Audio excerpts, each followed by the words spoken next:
You know, one of the things I love about this committee, and I know folks who are here for Ms. Gabbard may not fully realize, but this has always been a bipartisan committee. And you know, my friend Richard Burr, who said we always kind of followed the truth. One of the things I was always proud of in the very challenging Russia investigation was, you know, people would come in, they didn't know whether the staffer was a Democrat or Republican, because we were all looking out for the same thing. Ms. Gabbard, I support and commend you for your service.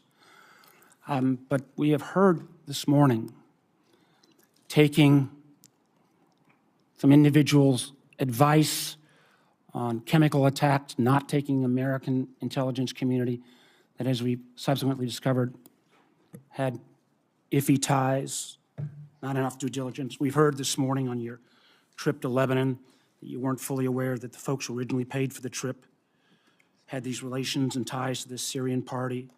I know I've asked you, and I understand on the trip that you said you met with Shia religious figures and you didn't know who were there, who they were. I can understand that, although I can't imagine Shia religious figures that in the Bekaa Valley that didn't have ties to Hezbollah. And we can have a difference of opinion on TikTok. The chairman and I feel very strongly that it is a national security threat. On 702, I'm candidly confused. I thought you answered Senator Wyden you're in favor of a warrant. Senator Cornyn, I thought you backed off of that.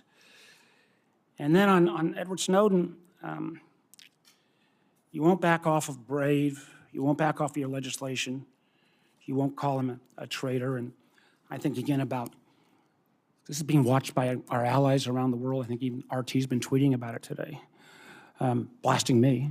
And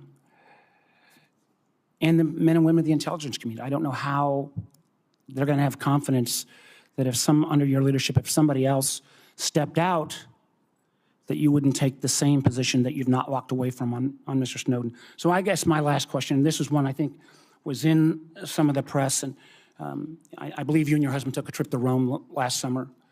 And you know, I'm not talking about the conference. I think you didn't ask who paid for the trip. I just want to get this off the record right now. Not if you and your husband reimbursed, but did you pay for the trip in the outset, or there was a nonprofit organization that was coordinating with the Vatican to set up this meeting that was centered around peace and security interests in the Western Hemisphere. I'm not going to go into that. I just want to just make sure. So you didn't understand your trip was paid for by a gentleman named Pierre Louvarier and the Clementi Foundation?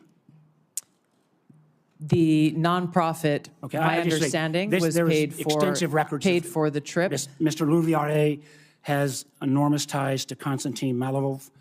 I'm mispronouncing his name, but who is somebody that America has sanctioned.